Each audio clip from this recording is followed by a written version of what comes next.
నమస్తే రమగారు. నమస్తే జయ. రమగారు, ఏదైనా ఒక పెద్ద కథ చాలా రోజుల క్రితం నండూరి రామ్మోహన్ రావు గారు, ఈ పేరు నీకు తెలుసు కదా, అవునండి. వారి అమ్మాయి నాతో మాట్లాడారు. ఓకే. మా నాన్నగారు రాసిన ఫలానా కథ అని. ఆ ఫలానా ఏమిటో నేను ఎంత తనుకు వచ్చినా ఇప్పుడు నాకు గుర్తు రావటం లేదు.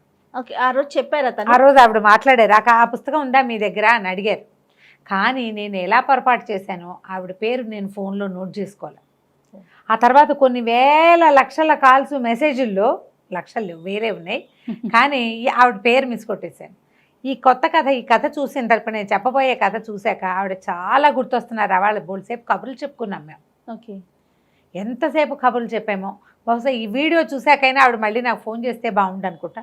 ఎట్లా మిస్ చేశానో అదే. ఒక్కోసారి ఏం చేస్తున్నానంటే తెలుగులో కొన్ని పేర్లు రాసి పెట్టుకుంటున్నా, కొంచెం సమీపంలో చూశాను, ఒక 3-4 నెలల గ్యాప్లో గుర్తుండి చూసేస్తాను. ఆవిడ నాతో మాట్లాడి ఈజీగా 1 సంవత్సరం అయిందని అనుకుంటున్నాను. ఓకే. దాంతో మిస్ అయిపోయింది.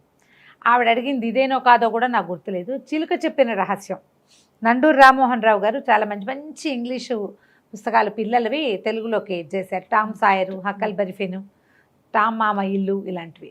వాటితో పాటుగా ఆయన కొన్ని కథలు కూడా రాశారు. ఆ రాసిన కథల్లో ఇదొక కథ. ఓకే అండి. ఏమంటారు దీన్ని, చిలుక చెప్పిన రహస్యం. మరి భాష భలే బాగుంటుంది. అవునండి. చాలా సింపుల్గా ఉంటుంది. ఆ పాత కథే అవడానికి.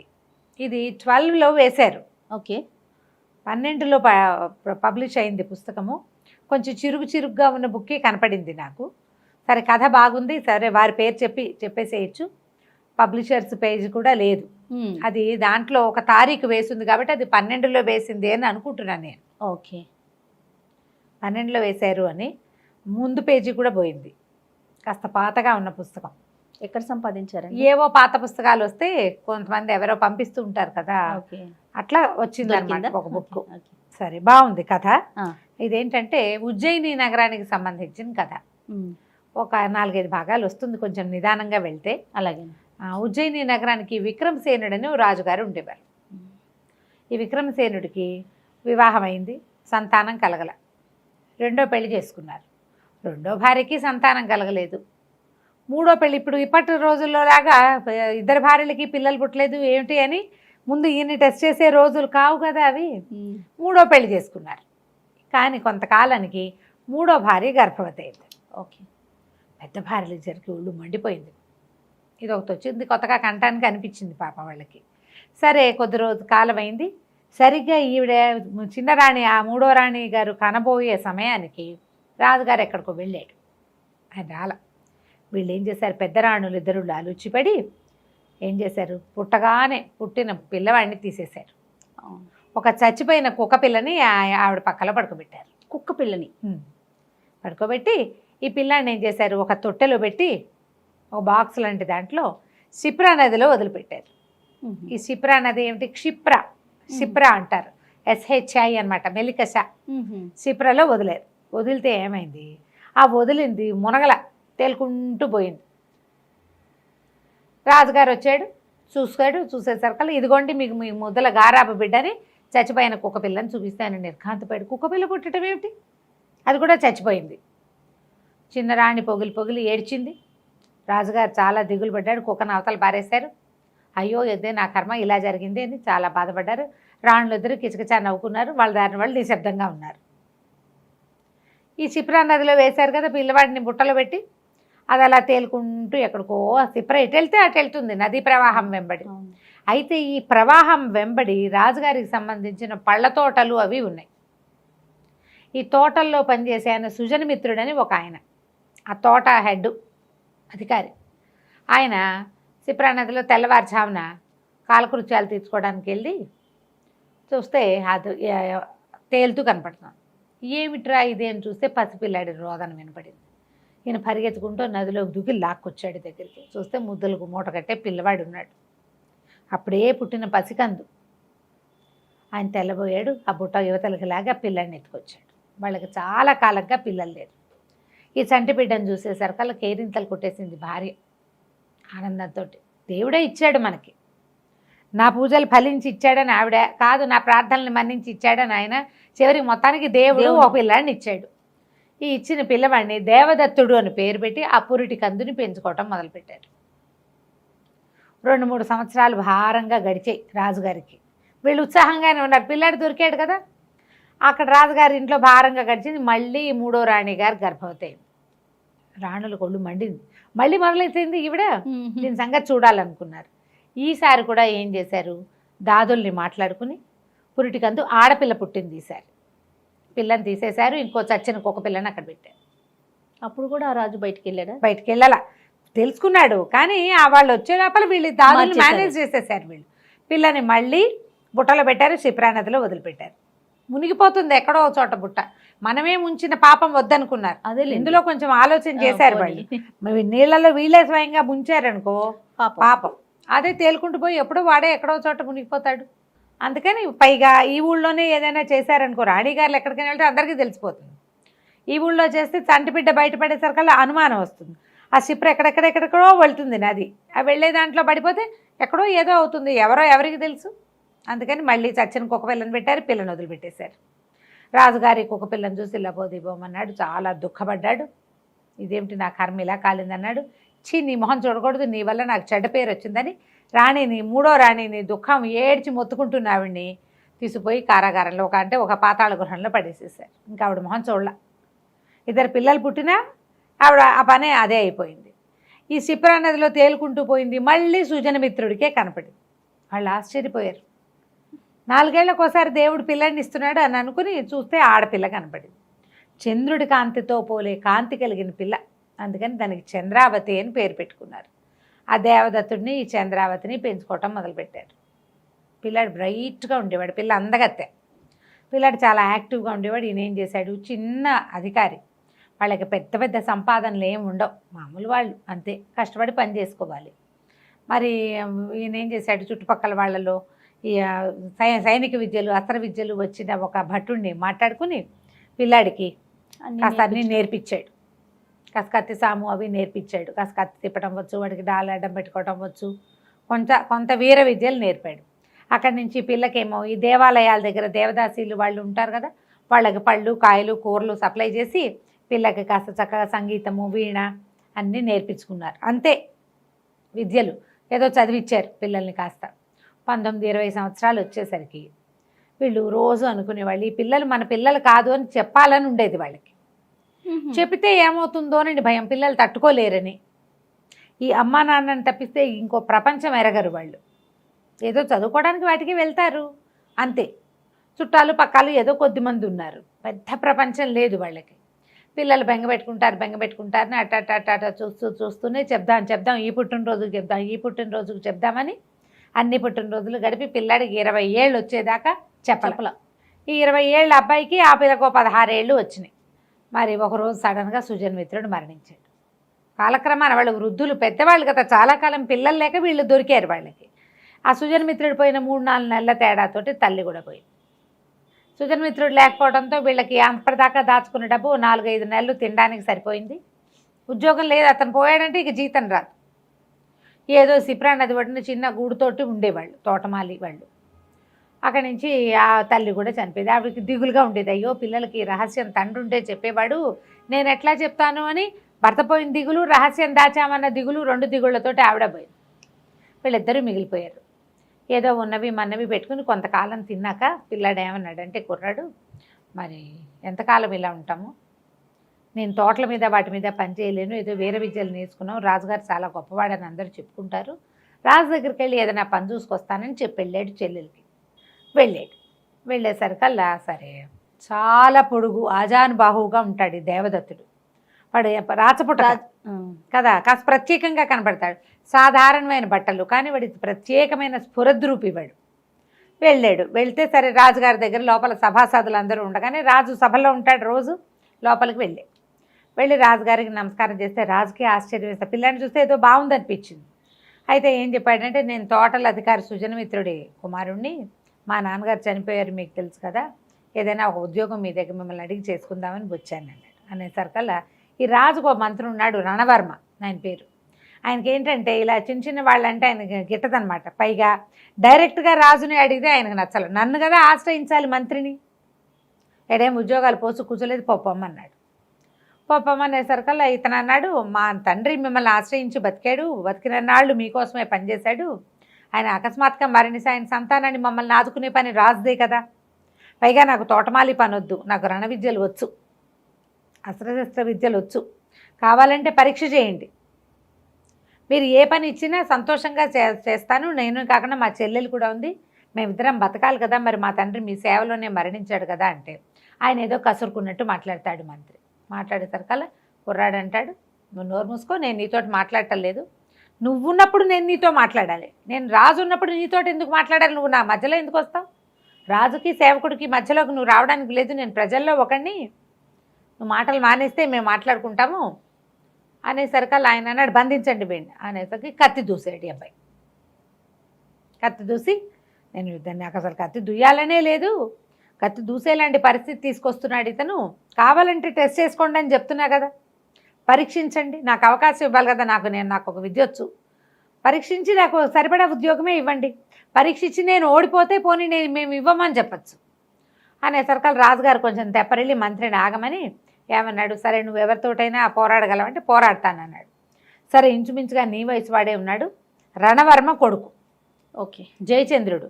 ఆ దూరంగా అక్కడ నిలబడ్డాడు, కిటికీ దగ్గర ఉన్నాడు చూడు, ఆ అబ్బాయితోటి పోరాడు. మీ ఇద్దరు యుద్ధం చేసి నువ్వు కనుక గెలిస్తే అప్పుడు నీ ఉద్యోగం సంగతి చూస్తానన్నాడు. ఈ సభని ఆనుకునే ఒక పెద్ద ప్రాంగణం లాంటిది ఉంది, క్రీడా ప్రాంగణం. ఇక్కడ ఏదైనా చిన్న యుద్ధాలు అవి సంభవించినప్పుడు, అది ఇట్లా పోటీలు వచ్చినప్పుడు ఈ సభలో ఉన్న జనం అంతా అందులోకి షిఫ్ట్ అవుతారు. సరే ఆ కుర్రాడు వచ్చాడు. ఆ కుర్రాడు ఇతనికంటే ఓ 2 ఏళ్ళు 3 ఏళ్ళు పెద్దవాడు, వీడు కొంచెం చిన్నవాడు కదా, 20 ఏళ్ళ వాడు, ఓ 2 ఏళ్ళు పెద్దవాడు జయచంద్రుడు. వీడు సన్నగా పొడుగ్గా చూవలాగా ఉన్నవాడు ఈ అబ్బాయి.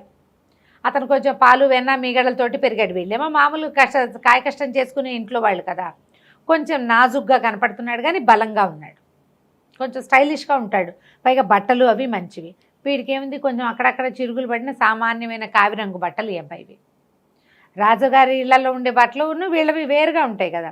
సరే ఇద్దరు క్రీడా ప్రాంగణంలోకి వెళ్ళారు, బ్రహ్మాండంగా యుద్ధం చేశారు, కత్తి యుద్ధం. ఈ జయచంద్రుడు దేవదత్తుడు దెబ్బ ఎట్లా ఉంటుందంటే కత్తి డాలు విరిగిపోయేంత బలమైన దెబ్బలు. మొరటివాడు, కాయ కష్టంతో పెరిగినవాడు. అతనికి ప్రాక్టీస్ తోటి లాఘవంగా, అంటే పెద్ద గురువుల దగ్గర నేర్చుకోవడం వల్ల తప్పించుకోవడం వచ్చు, మెలకువలు బాగా తెలుస్తాయి. వాడు మెలకువతోటి వీడు బలంతో చచ్చేలా యుద్ధం చేశారు. ఒక దశలో ఇద్దరి కత్తులు విరిగిపోయింది. కత్తులు విరిగిపోయేసరికల్లా అందరూ నిర్ఘాంతపోయారు. ఈ కుర్రాళ్ళు ఇద్దరు ఒకళ్ళనొకళ్ళు కావలించుకున్నారు. నువ్వు ఎంత బాగా ఫైట్ చేసావంటే నువ్వెంత బాగా ఫైట్ చేయి, ఒకళ్ళనొకళ్ళు మెచ్చుకుంటారనమాట. రాజుగారు చాలా సంతోషించి ఏమన్నాడు, అశ్వదళానికి అధిపతిని చేస్తున్నాం, అశ్వశాల అధ్యక్షుడు, గుర్రాలు కొనటం అమ్మటం ఇలాంటి పనులు చేయాలి, ఈ పనులలో ఉండమని పెట్టుకున్నారు. అక్కడి నుంచి వీళ్ళిద్దరూ చాలా స్నేహితులయ్యారు. మీ నాన్న ఏమిటి అట్లా ఎందుకు బిహేవ్ చేస్తాడని ఎడమెంట్గా చేస్తాడు ఆ రణవర్మ మంత్రి. ఆయన అంతే, ఆయన ధనం లేని వాళ్ళని మనుషుల్లాగా చూడు, పైగా వేరు చిన్న జాతులు అంటే పని చేసుకునే వాళ్ళు కదా, వాళ్ళ మీద ఒక చిన్న చూపు నీకు అంటాడు. నాకు అలాంటివి ఏం లేవు, నా ఉద్దేశం అది కాదు, మనుషులు ఎవరైనా మనుషులే, మనం వేసుకునే బట్టల్లాగా మనం వేసుకునే జాతులు కూడాను అని చెప్తాడు. ఆ రోజు నుంచి వీళ్ళిద్దరూ చాలా ఫ్రెండ్షిప్గా ఉంటారు, జయచంద్రుడు దేవదత్తుడు. రణవర్మకి చాలా మంటగా ఉంటుంది కానీ సరే ఏదో అవకాశం, తన కొడుకు గెలవకపోవటం ఓడిపోవటంతో సమానంగా భావిస్తాడు. వాడితో మాట్లాడద్దు వెళ్ళొద్దు అంటాడు కానీ వీడు బెండే కుర్రాడు. వీళ్ళిద్దరూ కలిసి తిరుగుతూ ఉంటారు బాగా, ఉద్యోగంలో చక్కగా స్థిరపడతాడు. 7-8 నెలలు 10 నెలలు అయిపోతుంది. ఒకరోజు జయచంద్రుడు దేవదత్తుడిని కలవడానికి వాళ్ళ ఇంటికి వెళ్తాడు. అక్కడ ఈ అమ్మాయిని చూస్తాడు, చంద్రావతి పిల్ల, మహాందమైన పిల్ల, చాలా అందంగా ఉంటుంది, చక్కగా వీణ వాయిస్తుంది. ఇక ఆ అమ్మాయికి అతుక్కుపోతాడు ఈ అబ్బాయి. ఈ పిల్లతో ప్రేమలో పడతాడు. చెప్తాడు, మీ చెల్లెని ప్రేమించాను అంటే మీ నాన్న మా పిల్లని చేసుకోవడానికి ఒప్పుకోడోయ్, మీ నాన్న ఒప్పుకోడు అంటాడు. చూద్దాం అనుకుంటారు. ఇది ఇలా ఉంటుండగా ఒక విచిత్రమైన సంఘటన జరుగుతుంది. దేవదత్తుడిని అశ్వశాలాధిపతిగా చేశారు. అశ్వశాల అనకూడదు, అశ్వదళాధిపతిగా చేశారు. ఈ అశ్విక దళాలు ఏం చేసేవాడు, ఇతను గుర్రాలను కొనేవాడు, పాత గుర్రాలను అమ్మించేసేవాడు, కొత్త గుర్రాలను బ్రీడ్ చేయించటము, ఆ తర్వాత గుర్రాల మీద వీళ్ళకి వెళ్ళడానికి అంటే గుర్రం మీద ఉండే యుద్ధం చేసేందుకు ఒక దళాన్ని యుద్ధం చేశాడు. సంవత్సరంలో చాలా మార్పులు చేశాడు. ఏడాది గడిచింది. ఈ ఏడాదిలో జయచంద్రుడు చంద్రావతితో ప్రేమలో పడ్డాడు. వస్తూ పోతూ ఉండేవాడు వీళ్ళింటికి. ఆ అమ్మాయి కూడా అతనంటే ఇష్టపడడం మొదలుపెట్టింది. బాగుంది, రోజులు గడుస్తున్నాయి. అయితే ఈ అబ్బాయికి స్నేహాలు ప్రేమలు హడావిడి అబ్బాయికి లేదు, దేవదత్తుడికి లేదు. అతనికి చెల్లెల్ని చూసుకోవటం, తన ఉద్యోగం చూసుకోవటం, హుందాగా చక్కగా ఉండేవాడు. చుట్టుపక్కల అందరు ఆడపిల్లలు వాడికేసి చూసిన అబ్బాయి చూసేవాడు కాదు ఎవరికేసి, అసలు ఆ ధ్యాస లేనివాడు అనమాట. ఒకనాడు మహాకాళ దేవాలయానికి వెళ్ళాడు. మహాకాళ దేవాలయం ఉజ్జయిని మహానగరం గురించి చెప్తున్నాం. ఉజ్జయినిలో మహాకాళుడే గొప్ప అద్భుతమైన దేవాలయం కదా. దేవాలయానికి వెళ్ళాడు. స్వామి దర్శనం చేసిన తర్వాత చీకటి పడతాం. చీకటి పడే వేళకి ఏంటంటే అక్కడ ప్రమథగణాలు నాట్యం చేస్తాయని, మహాకాళుడు స్వయంగా నృత్యం చేస్తాడని, తాండవం చేస్తాడని చెప్పుకుంటారు. సాయంత్రం అయ్యేసరికల్లా చండహారతి అని ఒక హారతి ఇస్తారు. బాగా ఇవి మోగిస్తూ ఢక్కాలు మోగిస్తూ హారతి అది ఇస్తారు. ఈ హారతి వేళ అయిపోయింది. అదంతా చూశాడు. సరే ఆ ప్రసాదం ఏదో ఇస్తే అది చేత్తో పుచ్చుకుని అట్లా దేవాలయం వెనక వైపుకి నడిచాడు. ఊరికే చల్లని గాలి వస్తుంది. పౌర్ణమి దాటిపోయింది. పౌర్ణమి వెళ్ళిపోయి చివరి 10 రోజులు గడిచేసరికల్లా వెన్నెల తగ్గిపోతుంది. కను చీకటిగా ఉంది. సాయంకాలం 6:30 ఆ ప్రాంతానికి చీకటి పడిపోయింది. ఇతను వెళ్తుంటే దేవాలయం వెనకాల పెద్ద పురాతనమైన మర్రి చెట్టు ఒకటి ఉంది. పగలు చూస్తేనే భయం వేస్తుంది. మహాదట్టమైన చెట్టు, అది కదులుతూ ఉంటే అదేదో విరుచుకుపడేలా లాగా కనపడుతుంది అనమాట. ఆ చెట్టు కింద ఎవరో కూర్చున్నారు. ఎవరో ఒక ఆయన సాక్షాత్తు వీరభద్రావతారం లాగా ఉన్నాడు. విభూది పుండ్రాలు, తర్వాత ఏమో గట్టిగా జటలు బిగించి కట్టుకున్నాడు. పక్కన ఒక దండం. పెద్ద పర్సనాలిటీగా కనపడుతున్నాడు కానీ పొట్టివాడు ఆయన, ఎత్తరి మనిషి కాదు. విశాలమైన భుజాలు అవి. అసలు వీరభద్రావతారమే బాస్పట్ల వేసుకుని కూర్చున్నట్టుగా కనపడింది. దగ్గరికి వెళ్ళి నమస్కారం చేశాడు. సిద్ధపురుషుడు ఎవరో. ఆయన కళ్ళు తెరిచి అదే పనిగా చూసేసరికి చిన్న బెదురు వచ్చింది లోపల.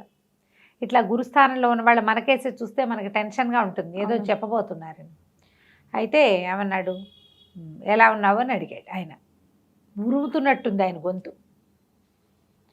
సరే, నువ్వు మీ చెల్లెలు నువ్వు ఉద్యోగం చేస్తున్నావు, బాగుంది.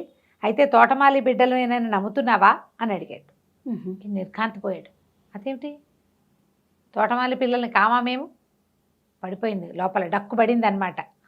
తోటమాలి బిడ్డలు అని చెప్పుకుంటున్నావు, నమ్ముతున్నావా అని అడిగితే కాదు అని అర్థం. అంతే కదా. అప్పుడు పాదాలు పట్టుకున్నాడు. అయ్యా నన్ను రక్షించండి, మాకు తెలీదు, సుజన్మిత్రుడే మా తండ్రిగా అని మేము అనుకుంటున్నాము. ఆయన తండ్రి కాదు అని అనుకోవడం నాకు సుతరాము ఇష్టం లేదు. ఆయనే నా తండ్రిగా ఎల్లగా ఎప్పటికీ నాకు ఆయనే కావాలి. కానీ అనుకుంటున్నావా అంటే కాదన్న ఒక భావం మీ మాటలో వినపడుతోంది. ఈ రహస్యమా, అది మాకు ఎట్లా తెలుస్తుంది, మేము ఎట్లా తెలుసుకోగలుగుతాం అంటే చాలా సాహసకృత్యాలు చేయాలన్నాడు అన్నాడు ఆయన. అనేసరికల్లా ఇతనికి కుర్రాడికి ఏంటంటే అట్లా ఏవో చేయాలని ఊహ. ఓహో, సాధారణ మగపిల్లలాగా అమ్మాయిల కేసు చూసి ఏదో సరదాపడి అలాంటి వేషం లేదు వీడి దగ్గర. ఒక విపరీతమైన ఆసక్తి ఉన్నవాడు. అది ఒక చిన్న లివింగ్లో ఉండటం వల్ల అట్లా లోపల దబాయించి పెట్టి ఉండింది. ఏదైనా చేసేయాలంటే అవకాశం ఏదో పైకి ఎక్కేయాలి. ఓ తాడో పురికొసైనా కనపడితే అది పుచ్చుకెక్కుతారు. ఏమీ లేని నున్నటి గోడ మీద ఊహలు ఎట్లా వస్తాయి? ఏదో ఒక ఉద్వేగం ఉంటుంది లోపల. దానికి ఆసరా ఒకటి, ఏదైనా ఒక్క మెట్టు, ఒక తాడ ఆసరా, ఒక సహాయం, ఒక చెయ్యి, ఒక సలహా వస్తే అప్పుడు ఈ లోపల ఎంతూజియాజం ఉన్నవాళ్ళు పైకి ఎగురుతారు. లేకపోతే ఉన్న పరిస్థితులతో రాజీ పడి ఉండాలి. ఈ అబ్బాయికి రాజీ పడే ధోరణి లేదు. సాహసాలు చేయాలంటే చేస్తానన్నాడు. సాహసం అనగానే రక్తం ఉరకలేసింది బడికి. ఏదైనా చేస్తానన్నాడు. అయితే ఈయన ఏమన్నాడు, ఇక్కడికి 100 ఆమడల దూరంలో సింహగిరి అని ఒక కొండ ఉంది. చాలా పెద్ద కొండ, కానీ దాని గోడలు అద్దంలా నున్నగా ఉంటాయి. పైకి ఎక్కలేరు ఎవరు. కొండ ఎట్లా ఉంటుంది, అద్దంలా ఉంటుంది, ఎగిరి దిగిరిగా ఉంటుంది, ఈజీగా ఎక్కుతారు. అవును, ఏదో కొండలో కొంత ప్రాంతం ఎక్కలేని తనంగా ఉంటుంది, నూనె పెక్కిపోయి. మొత్తం కొండంతా అద్దంలా ఉంటుంది అంటున్నాడు ఈయన. మానవ మాత్రులు ఎక్కలేరు. ఆ కొండ కొసన ఒక పెద్ద కోట. ఆ కోటకి రాక్షసుడు ఒక రాజు. రాక్షసుడే దానికి రాజు. వాడెవడంటే మన బకాసురుడి వంశంలో చివరివాడు, రాక్షస జాతిలో ఆఖరివాడు. వాడు ఇంకా బతికే ఉన్నాడు. వాడు అక్కడ రాజ్యం చేస్తున్నాడు. ఆ ప్రాంతవాసులు ఎవ్వరూ ఆ కొండ ఎక్కలేరు, కొండెక్కరు, కోటకు వెళ్ళరు, విరుచుకు తింటాడు వాడు. అయితే వాడి దగ్గర, వాడి లోపల ఒక పెద్ద బృందావనం, అంటే ఒక ఏమనాలి దాన్ని, ఒక వనం, ఉద్యానవనం. ఆ ఉద్యానవనంలో ఒక మహాద్భుతమైన ఫలవృక్షం, దానికి బంగారు పంజరంలో వేళ్లాడుతున్న ఒక మాట్లాడే చిలక. ఆ చిలకకి నీ రహస్యం తెలుసు, దానికి భూత భవిష్యత్ వర్తమానాలన్నీ తెలుసు, నీ సంగతి దానికి తెలుసు, అది చెప్తుంది. ఈయనకి తెలీదు, ఆయనకి తెలుసు కానీ చెప్పల, అక్కడికి వెళ్ళాలి. సరే, ఇప్పుడు ఆ కొండ రాక్షసుడు వీళ్ళని ఎట్లా సాధించటం? ఉపాయం ఉందన్నాడు ఆయన. ఉపాయం ఉంది, నేను చెప్తానన్నాడు. వీడికి ఒక ఉద్వేగం, చూస్తే చుట్టుపక్కల ఎవ్వరు లేరు, చీకటి పడిపోయింది. ఆ హారతి అయ్యాక జనం అంతా వెళ్ళిపోతారు. ఈయన ప్రసాదం తింటూ చెట్టు వెనకాలకు వచ్చాడు ఇతను. సరే చెప్పమన్నాడు. చెప్పంటే, విక్రమాదిత్యుడు ఈ రాజ్యానికి ప్రభు, ఒకప్పుడు ఉజ్జయిని మహాసామ్రాజ్యాన్ని పరిపాలించిన వాడు. ఆయనకి కాళికాదేవి వరప్రసాదంగా ఒక కత్తి లభించింది, చంద్రహాసం. దాని పేరు కాలకీల. మహాద్భుతమైన కత్తి. ఆ కత్తి ఎవడి చేతిలో ఉంటే వాడే రాజు, వాడే కింగు, వాడు జయించేయగలడు. ఆ ఖడ్గాన్ని దాచిపెట్టారు. అది ఎక్కడుంది? మహాకాళ మందిరంలో ఉన్న నందీశ్వరుడి కింద ఉంది. ఆ నందీశ్వరుడిని గనక కదిపితే ఆయన కింద ఆ కత్తి దొరుకుతుంది. ఓకే, నువ్వు గనక ఆ కత్తి తీసుకొస్తే, ఆ కత్తి తీసుకుని రావడానికి కూడా మార్గం ఉంది, నా దగ్గరికి తెస్తే. ఆ కత్తికి మహిమాన్వితమైంది, అది చాలా శక్తులు ఉన్నాయి. నేను ఒక ప్రత్యేకంగా ఆ కత్తిని సిద్ధం చేస్తా. ఆ కత్తితోటే ఆ రాక్షసుడు చచ్చిపోతాడు. వాడి చావు ఈ కత్తితోటి ఉంది. అందుకే వాడు చావల. విక్రమాదిత్యుడు వెళ్ళిపోయాడు, కానీ విక్రమార్కుడు వెళ్ళిపోయాడు, వీడు ఉండిపోయాడు, ఈ రాక్షసుడు. అనేసరికల్లా తల్లిపోయాడు. మహాకాళ మందిరంలో నంది ఎంత పెద్ద నంది, ఆయన కింద ఉంటామేమిటి? పైగా మహాకాళ మందిరం నుంచి కత్తి పుచ్చుకుని తీసుకెళ్తారంటే ఒప్పుకుంటారు, ఎట్లాగండి అన్నాడు. దానికి ఇంకో మార్గం ఉంది, అది కూడా చెప్తానన్నాడు. రాత్రి నువ్వు మహాకాళ మందిరంలోకి వెళ్ళిపో. మహాకాళవుడు చాలా పెద్ద లింగం, ఆయన వెనకాల దాక్కుంటే అందరు వెళ్ళిపోయి తాళాలు వేసేస్తారు. నువ్వు బయటకు వచ్చి నందీశ్వరుని కదుపు. ఈ నందీశ్వరుడు కదలడు, చాలా పెద్దవాడు నందీశ్వరుడు. అందుకని ఒక ప్రత్యేక భస్మం, ఇదిగో అని ఒక భస్మం ఇచ్చాడు పొట్లం. ఇదేంటంటే మా గురువుగారు కైలాసం నుంచి తెచ్చారు. శివపార్వతులు ఇద్దరు, పరమేశ్వరుడు పార్వతీదేవిని ఆలింగనం చేసుకున్నాడు ఒక దీంట్లో తాండవ సమయంలో. అప్పుడు వారి ఒంటి నుంచి రాలిపడిన బూడిద ఇది, భస్మం రాలిపడింది. మా గురువుగారు సేకరించి తెచ్చిచ్చారు. ఇది మహాద్భుతమైంది, మహామహిమాన్వితమైంది. దాని పవర్ అదే. శివపార్వతులు ఇద్దరు కౌగులించుకున్నప్పుడు రాలిపడిన బూడిద భస్మం అంటే అమ్మో, ఇంకా కైలాసం నుంచి గురువుగారు తెచ్చారు. ఇదిగో పొట్లం పెట్టుకో, ఈ భస్మాన్ని ఆ నందీశ్వరుడి మీద జల్లు. నంది తేలికైపోతాడు, తీయొచ్చు, బలంగా తోస్తే జరపచ్చు. కింద కత్తి కనపడుతుంది నీకు, బాగుంది. కత్తిని స్వాధీనపరచుకో. ఆ తర్వాత ఆ గోతులోంచి పక్కకే ఒక లోపలికి మెట్లు ఉంటాయి, అది అలా దిగిరా. మెట్లు దిగ్గా నువ్వు మళ్ళీ మెట్లు ఎక్కుతావు. ఎక్కిరా. ఎక్కితే బాగా ముందుకు వచ్చాక ఒక నీకు ఇనప గడియ కనపడుతుంది, ఇనప తలుపు. ఆ గడి అది నీ వైపే ఉంటుంది. ఆ గడి ఉన్న ద్వారం ఎక్కడికి వెళ్తుంది అంటే శ్మశానానికి దగ్గరలో ఉన్నటువంటి పాడుపడిన కాళికాలయంలోకి తెరుచుకుంటుంది ఆ సొరంగం. పూర్వం కాళికాలయంలో నుంచి మహాకాళ మందిరానికి విక్రమార్కుడు ఇలాగే తిరిగేవాడు. ఆయనే ఏర్పాటు చేశాడు ఆ సొరంగాన్ని. అందుకని ఆ భూగృహానికి దగ్గరలోనే కత్తిని దాచిపెట్టారు ఆయన వెళ్ళిపోయాక. నువ్వు వచ్చేయి మహాకాళ మందిరం నుంచి ఇక్కడికి మా భద్రకాళి దేవాలయానికి వచ్చేసి ఆ కత్తి నాకు తెచ్చిచ్చేసి ఇస్తే నేనేం చేస్తా, దానికి బోళ్ళంతా అక్కడ హోమం చేస్తూ ఉంటాను, నేను ధ్యానంలో ఉంటాను. నేను లేవకపోయినా సరే నువ్వు నేను నా కళ్ళు తెరిచేదాకా అక్కడ నుంచో, నీకు కత్తికి పవర్ఫుల్గా చేసిస్తా. అది పుచ్చుకెళ్ళి నువ్వు ఆ రాక్షసుని సాధించి చిలక చెప్తుందిగా రహస్యం, అది విందుగా. బాగుంది. గుండెలు గుబగుబలాడిపోతున్నాయి, వీడికి దడదడలాడిపోతుంది, భయం వేసేస్తోంది, ఇంట్రెస్టింగ్గా ఉంది. సరే అక్కడి నుంచి వెళ్ళొస్తానని సిద్ధుడు లేచాడు. ఏనుగు ఒక గున్నలాగా ఉన్నాడు ఆయన. వెళ్తూ ఉంటే కూడా భయం వేసింది ఆయన నడక చూస్తే. ఎవరు? సిద్ధుడు. దాంతో ఆయన కేసే చూస్తూ నుంచున్నాడు. పొట్లం మాత్రం ఇచ్చారు, జేబు పెట్టుకున్నాడు. సరే ఆయన వెళ్ళిపోయాడు. మనం భద్రకాళి మందిరంలో కలుసుకుందాము అని. ఇక కాళ్ళు ఉణికిపోతూ ఈ అబ్బాయి ఇంటి దారి పెట్టాడు. అన్నం తినబుద్ధి కాల, నిద్ర పట్టల, కళ్ళు మూసు పడుకుంటే ఏమిటో అయిపోతోంది లోపల, దడదడలాడిపోతోంది. ఎవరికీ చెప్పకూడదు, ఎవరికి చెప్పొద్దన్నాడు ఆయన. ఎవరికైనా ఎట్లా చెప్తాడు ఇంత రహస్యం? పైగా మేము తోటమాలి పిల్లలం కాదుండి మేమేదో వేషం ఇస్తున్నాం అనుకుంటారు. అవును. పైగా ఇదేదో విపరీత క్రియ. మహాకాళి మందిరం నుంచి కత్తి దొంగతనం చేస్తూ రావటం అంటే అదేమిటి చిన్న పనే. అందుకని చెప్పదలుచుకోలే, ఊరుకున్నాడు. ఆలోచించాడు. సరే బాగానే ఉందనుకొని మర్నాడు అంతా అన్యమనస్కంగానే ఉన్నాడు. చెల్లెలు అడిగి ఏమిటనే అట్లా ఉన్నావు అని అడిగింది, చెప్పల. జయచంద్రుడు కనపడ్డాడు, అతను అడిగాడు, చెప్పల. అన్యమనస్కంగానే ఆలోచిస్తూనే అశ్వశాలకి అశ్వదళాన్ని పరీక్షించడానికి వెళ్ళాడు. సాయంకాలం మళ్ళీ మహాకాళ మందిరానికి వెళ్ళిపోయాడు. చేసేయాలి అది. మహాకాళ మందిరానికి వెళ్ళాక ఏం చేశాడు, చీకటి పడుతుండగా దేవాలయంలోకి వెళ్ళి ప్రదక్షిణ చేయటానికి వెళ్ళి శివలింగం వెనకాల దాక్కున్నాడు. చీకటి పడిపోయింది. 7 అయ్యేసరికల్లా గుడి మూసేసి అందరు వెళ్ళిపోయారు. నిర్మానుష్యంగా స్వామివారి దగ్గర వెలిగించినటువంటి శివలింగం దగ్గర వెలిగిస్తారుగా దీపారాధనలు. వాకిట్లో పక్కన వీళ్ళు శివపార్షదులకి చేతుల్లో పెట్టినటువంటి కాగడాలు, ఆ వెలుగులో మహోజ్వలంగా కనపడుతోంది మహాకాళ మందిరం. పైగా మామూలుగా ఉంటే శివలింగం చూస్తే మామూలుగా ఉంటుంది, జనం ఎవరు లేకపోతే ఎట్లా ఉంటుంది? అవును, భయంగా. తను చేయబోతున్నది తప్పో ఒప్పో తెలియదు. ఏదో బృహత్తర కార్యక్రమం అక్కడెక్కడికో పోవటం వేరు. ముందు ఇక్కడి నుంచి కత్తి తీయద్దు. అక్కడి నుంచి ఏం చేశాడు, శివుడికో నమస్కారం చేసి ఈ నందీశ్వరుణ్ణి తోయబోయాడు. తోసాడు. శక్తి అంతా ఖర్చు పెట్టాక కొంచెం కదిలింది. ఓహో కదులుతోందని తన కత్తి దాని పెడిని దాని సందుకు తోసాడు. చెమటలు పోసేసినాయి. గాలి లేదు మందిరంలో. కాగడాలు బట్టి వెచ్చదనం, ఊపిరాడకుండా ఉంది లోపల. మొత్తానికి ఎట్లా గొట్లా తోసాడు బయటికి. తోసేసరికల్ అడుగుని ఇట్లా చతురస్రాకారంలో ఒక గొయ్యిలాగా కనపడుతోంది. అందులోకి దిగితే కత్తి కనిపించింది. తలుక్కుమంది ఒక్కసారి. అది వెలుతురు తగిలేసరికి కళ్ళకద్దుకున్నాడు. లేపితే బరువు మామూలు కత్తుల్లాగా లేదు, మంచి బరువు.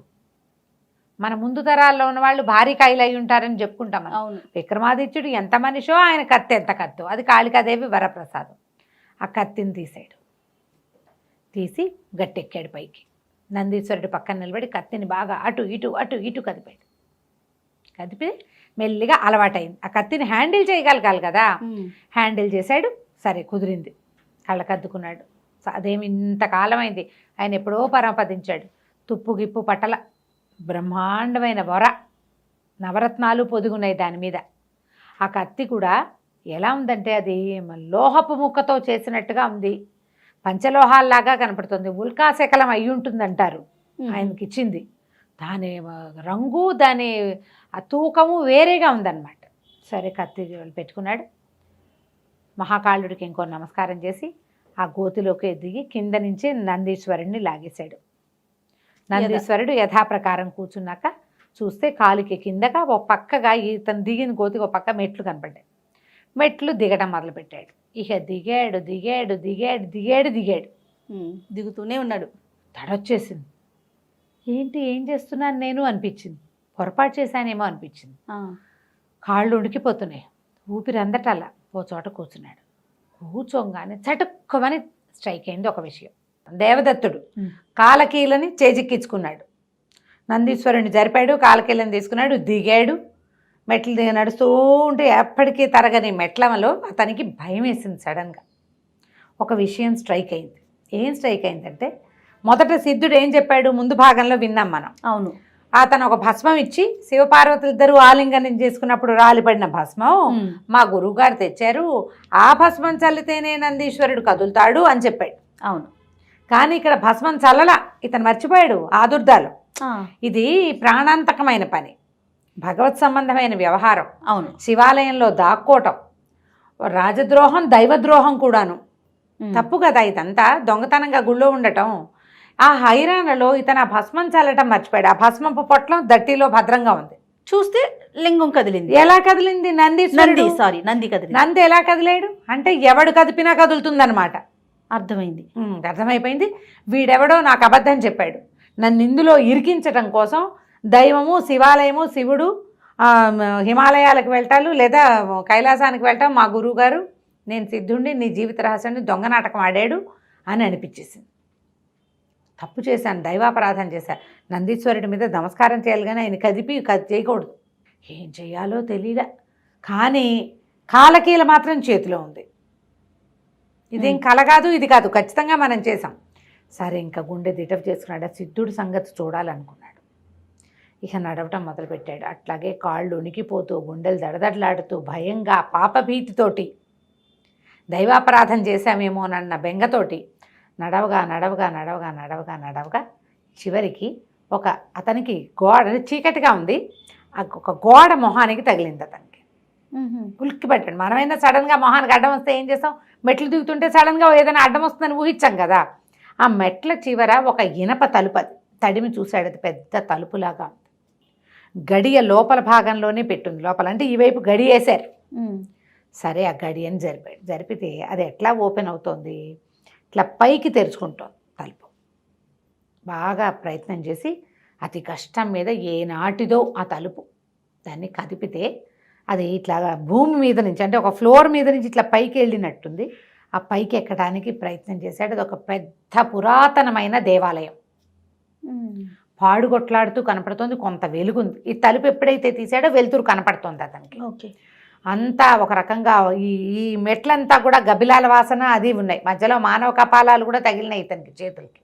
నేను కూడా అలాగే అయిపోతానా, నాలాగే ట్రై చేసిన వాడు ఎవడైనా ఇలా అయిపోయాడా, భయం వేస్తుంది. అనుమానాలు కదా, అనుమానాలు.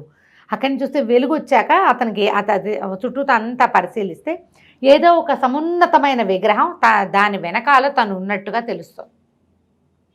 మంత్రాలు లాంటివి ఏవో సన్నగా ధ్వనులు వినపడుతున్నాయి, కాగడాలు ఉన్నాయి, కొంచెం ధూపపు వాసన వస్తోంది. దీపారాధన, ధూపము, తర్వాత ఏమో కాగడాల వాసన, అది తెలిసింది. మెల్లిగా పైకి ఎక్కి వెళ్ళేసరికల్లా ఒక జేజి విగ్రహం అమ్మవారిది, చాలా పెద్దది. దాన్ని చుట్టుకుని, ఆ విగ్రహాన్ని చుట్టుకుని ముందుకెళ్ళాడు. ముందుకెళ్తే ఒక పాడుగొట్లాడుతోంది, అమిత పాతది పెద్ద మహాకాళి విగ్రహం, నాలిక చాచి భీకరాకారంలో ఉన్నటువంటి చండిక విగ్రహం అది. చుట్టూతా ఉన్న వాతావరణం అంతా కూడా పాతగా, అశుభ్రంగా, రోజువారీ పూజా విధానాలు జరుగుతున్నట్టుగా లేదు. కానీ ఆ చండికా విగ్రహానికి ముందు చక్కగా ముగ్గు గిగ్గు వేసి ఒక హోమకొండాలు లాంటిది పెట్టుంది. మన సిద్ధుడు పొట్టిగా గున్న ఏనుగులాగా ఉన్నాయని కూర్చుని జపం చేసుకుంటున్నాడు, ఏదో చేస్తున్నాడు. అతని నోట్లోంచే సన్నటి మంత్రాలు వినపడుతున్నాయి. వినపడేసరికల్లా అతను దగ్గరికి వెళ్ళాడు. వెళ్ళి సిద్ధుడిని పలకరించి ఇది తెచ్చావా కాలకీలా, ఏది అన్నాడు. ఆనంగానే, నాయన వచ్చావా, క్షేమంగా రాగలిగేవా, భయమే లేదు కదా, నందీశ్వరుని మళ్ళీ జరిపావా, లాంటి ఏ వాక్యాలు లేవు అక్కడ. వాడు కాలకీల కోసమే చూస్తున్నాడు. తను తేలేడు, తనే తెచ్చుకోవచ్చుగా. ఇప్పుడు ఆ నందీశ్వరుని జరిపి వీడే ఎందుకు తెచ్చుకోలేదు? అప్పుడు స్ట్రైక్ అయింది అబ్బాయికి. వీడు కానీ ఆ కత్తి నాతో తెప్పించి దాంతోటే నన్ను ఏమైనా చంపేసే ప్లాన్ వేసాడా, బలివ్వబోతున్నాడేమో అనిపించింది. ఎందుకంటే కనపడుతున్న విగ్రహము ఆవిడ ఇట్లా ఉన్నది కాదు, ఇలా ఉంది, భయంకరంగా రక్తం కోరుతున్నట్టుగా కనపడుతోంది అమ్మవారు. తల్లి స్వరూపం ఇలాంటి స్వరూపం ఎందుకు ఉంటుందో, ఆ స్వరూపానికి ఇలాంటి వాళ్ళకి ఎట్లా ఇదవుతుందా అని అనిపించింది. అడిగేసరికి కత్తి సంగతి సరే, ఇవ్వు కత్తి ఇచ్చేసేయి నాకు అనేసరికి నేను చచ్చినా ఇవ్వను అన్నాడు. పిడుగులాగా వినిపించింది అనమాట శబ్దం. నేను ఇవ్వను నీకు కత్తి అంటే నిర్ఘాంతపోయాడు సిద్ధుడు. అక్కడి నుంచి దండను పుచ్చుకొని కలబడ్డాడు వీడి మీద, దేవదత్తుడి మీద. ఇద్దరు హోరాహోరీ యుద్ధం చేశారు. కత్తి ఇచ్చేసేయమంటాడు. వీడి చేతిలో ఇంత బారాడు కత్తి ఉంటే, ఈ మంత్రదండ చిన్న దండాలు ఉంటాయి, దండం ఏ మూలకి, వీడు దండాన్ని కొట్టేశాడు. ఓకే. ఆయన అట్లాగే అది ఎట్లా ఉన్నాడంటే, కుర్రాడు, వీడేమో 22 ఏళ్ల వాడు, కొంచెం యుద్ధ విద్యలు వచ్చినవాడే, కొంచెం కాదు బాగా వచ్చినప్పటికీ ఆ సిద్ధుడు 200-300 సంవత్సరాల వయసు ఉన్నవాడు, పైగా ఎంతో కాలం మంత్రసిద్ధి ఉన్నవాడు. వాడి బలమే వేరు. బాగా బాహుబాహువ యుద్ధమైంది. కత్తి మాత్రం వదిలిపెట్టలే దేవదత్తుడు. చివరికి ఏం చేశాడు, ఒక కత్తితోటి వీడు పొట్టలో పొడిచేశాడు సిద్ధుడు. మెడనరకల పొట్టలో పొడిచేసరికల్లా సిద్ధుడు ఆహని తన రక్తం తను చూసేసరికల్లా ఏడుస్తూ పడిపోయాడు. నా రక్తం కళ్ళ చూపించావు, ఇంకా నా సిద్ధులు పనిచేయవు అంటే అని పడిపోయేసరికల్లా వీడు అడిగాడు దేవదత్తుడు, అబ్బాయి నువ్వు ఎందుకు చేసావు ఇది, నన్ను బలివ్వాలనుకున్నావా అంటే, నన్ను క్షమించు, నిన్ను బలివ్వాలనే అనుకున్నా, రాజకుమారుడు కావాలి నాకు. నేను బలి ఇవ్వాలని అనుకున్నాను, అందుకనే తీసుకొచ్చాను. కానీ మరి నా జీవిత రహస్యం చెప్తానన్నావు కదా, అంటే నేను చెప్తానని చెప్పలేదు కదా, నాకు తెలుసు, కానీ నేను చెప్పను, నీకు చెప్పలేను ఇప్పుడు. ఆ రహస్యం చెప్పగలిగే మంత్రసిద్ధి అంతా పోయింది. ఆ చిలక దగ్గర ఉంది ఆ రహస్యం. సింహకేతువు దగ్గర, సింహగిరిలో ఉన్న మాట్లాడే చిలక ఆ రహస్యాన్ని చెప్పగలుగుతుంది. ఆ చిలక ఒకప్పుడు నా దగ్గరే ఉండేది.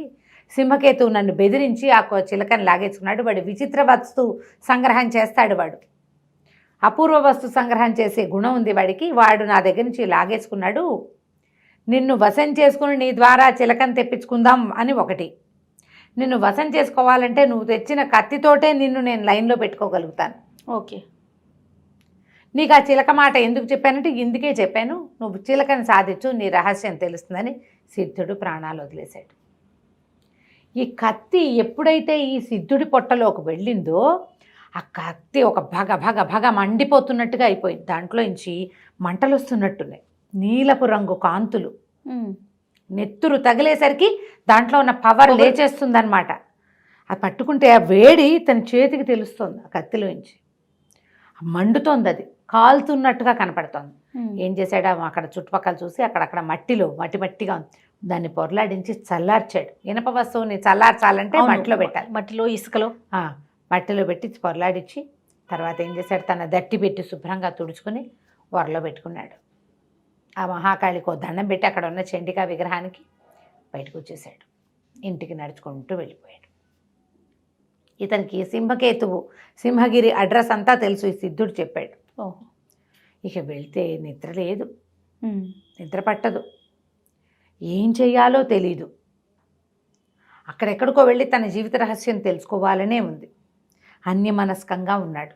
వాళ్ళ చెల్లెలు ఏమిటనయా అట్లా ఉన్నావు, రాత్రి నిద్ర పట్టలేదా, ఏమైనా ఆలోచిస్తున్నావా, అదే ఇదా అని అడిగింది. ఏమీ లేదు అన్నాడు. మరి మర్నాడు జయచంద్రుడు ఉన్నాడుగా, ఇతని ఫ్రెండ్, ఆ జయచంద్రుడిని అడిగాడు, ఏమిటో అలా ఉన్నావు, ఏదైనా అమ్మాయి వల్ల పడ్డావా, ఎవరినైనా చూసావా, రాజకుమార్తెలను ఎవరైనా చూసి వాళ్ళ ప్రేమలో పడ్డావా, అతను వాడికి ప్రేమలో పడేకోవాల అడుగుతుంటే ప్రేమ గీమా నాకు అలాంటివి ఏమీ లేవు, అవేమీ లేవన్నాడు. కానీ ఇతను ఏదో డల్గా ఉన్నాడు అని వాళ్ళకి తెలిసింది, చెల్లెలకి తెలిసింది, ఫ్రెండ్కి తెలిసింది. 4 రోజులు గడిచాక ఇతను ఏం చేశాడంటే సవివరంగా జయచంద్రుడికి ఉత్తరం రాశాడు.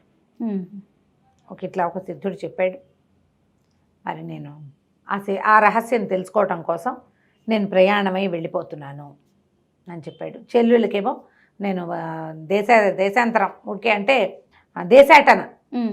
దేశాటనకు వెళ్తున్నాను, ప్రపంచాన్ని తెలుసుకోవడానికి వెళ్తున్నాను, జయచంద్రుడు నీకు సహాయంగా ఉంటాడు, 10 రోజుల్లో తిరిగి వస్తానని చెల్లెలకు రాశాడు. మా చెల్లెల్ని జాగ్రత్తగా చూసుకోమని ఇతనికి ఉత్తరం రాసేసి 2 ఉత్తరాలు ఇద్దరికి చెరో పక్కన అందేలాగా ఏర్పరిచి వెళ్ళిపోయాడు.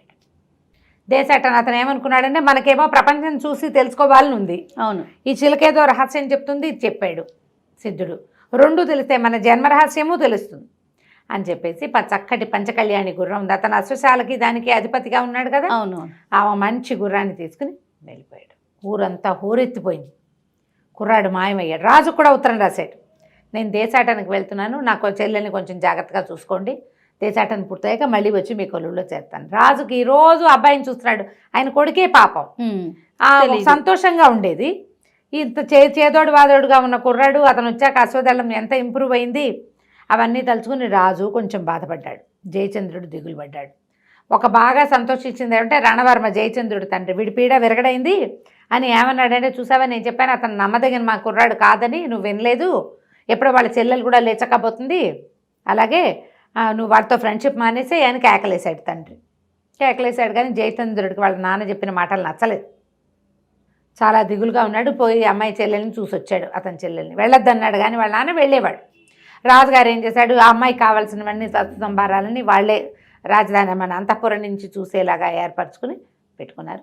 ఈ బయలుదేరిన మనవాడు దేవదత్తుడు ఏం చేశాడో ఎలా చేశాడో బోలెడంత కథ ఉంది. ముందు బయలుదేరి అలా దాటుకుంటూ వెళ్ళాడు. ఒక్కొక్క ఊరు దాటుతూ వెళ్ళి చాలా పెద్ద ఎడార్లని దాటి విపరీతమైన ఎండగా ఉన్న ప్రాంతంలో ఎడార్లను దాటి ఒక నదీ పరివాహక ప్రాంతానికి చేరాడు.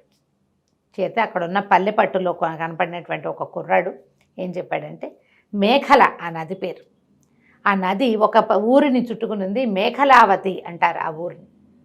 ఆ మేకలావతి అని ఊరు చాలా బాగుంటుందని ఇక్కడ 2-3 రోజులు విశ్రాంతి తీసుకోవచ్చు అని చెప్పాడు. ఇప్పటిదాకా ఈ అబ్బాయి రాత్రిళ్ళు పడుకోవడం తప్ప ఏ పట్టణంలోనూ విశ్రాంతి తీసుకోవాలి. అవును. సరే, ఇప్పుడు కథలో కనపడదు, బయలుదేరి వెళ్ళిపోయాడు. అప్పుడు ఈ మేకలావతి నగరంలోకి ప్రవేశించాడు. మేకలావతి నగరానికి ప్రవేశించాడు. వెళ్తే అది పెద్ద నగరం, ఎంత బాగుందో. గారడి వాళ్ళు, ఇంద్రజాలికులు, వాళ్ళు వీళ్ళు, ఒక దొమ్మరిసాని ఎవరు ఇలాగా గడెక్కి ఆడుతున్నది. తర్వాత ఏం పెద్ద పెద్ద కొట్లు, దేవాలయాలు, ఎంత బాగుందో ఊరు. అయితే ఒక పువ్వులమ్మ ఎవరో, అందగాడ వస్తావా అని అలా పిలుస్తోంది. అలాంటి వాళ్ళు కూడా ఉన్నారు. పువ్వుల వాళ్ళు, పువ్వులు పుచ్చుకొని తిరుగుతున్న వాళ్ళు, పువ్వుల దండలు వేసుకుని గంధం రాసుకుని తిరుగుతున్న వాళ్ళు, ఎంత శోభాయమానంగా ఉందో ఊరు, చాలా బాగుంది. ఓ సత్రం కావాలని వీళ్ళని అడిగి ఓ సత్రంలోకి ప్రవేశించాడు. సరే, సత్రం చక్కగా బాగుంది. వాళ్ళు గుర్రాన్ని తీసుకుపోయి కట్టేశారు, ఎక్కడో కస్తగడ్డ ఉన్న చోట కట్టేశారు. మరి ఇతనికి కాళ్ళు కడుక్కోవడానికి నీళ్ళు ఇచ్చి స్నానానికి దానికి ఏర్పాటు చేశారు. బాగుంది. ఇక సత్రానికి ఆ నిర్వాహకుడికి ఒక కూతురు ఉంది, కాంచనమాల ఆ పిల్ల పేరు. అదంతసేపు వీడికేసే చూస్తుంటుంది, అబ్బాయికేసే. సరే, ఆ పూట ఏదో మాట్లాడించుకున్నారు, ఒకళ్ళనొకడు మాట్లాడుకున్నారు. కొంచెం అమ్మాయి కాంచనమాల అంటే మరేది బంగారంలాగా లేవే నువ్వు అని అన్నాడు. మీదేం ఊరు అంటే మాది ఉజ్జయిని, నా పేరు దేవదత్త. అంటే మరి నేను దేవుడిచ్చాడు, ఆ పేర్లు ఏవో పెట్టుకుంటారు అని మాట్లాడుకున్నారు. కొంచెం స్నేహం కలిసిందనమాట. మర్నాడు ఉదయం ఇతను అల్పాహారం చేసే సమయంలో పెద్ద పెద్దగా కేకలు వినబడ్డాయి. ఆ అమ్మాయి ఏడుపు వినపడేసరికల్లా ఈ హాల్లోంచి లోచి లేచి బయటకు వచ్చాడు. ఆ కాంచనమాలని చెంగుపుచ్చుకుని లాగుతున్నాడు ఎవడో ఒకడు. వాడేమో ఒక రాజపురుషుడిలాగా కనపడుతున్నాడు. కత్తిడాలు ఉన్నాయి, పెద్ద భీకరాకారం, దుబ్బుగా ఉన్న కనుబొమ్మలు, ఇంత మీసాలు, పెద్ద భారీ కాయుడు. కొంతమంది రాజసైనికులు నిలబడ్డారు. లబోదిబోమని ఏడుస్తుంది ఆ పిల్ల.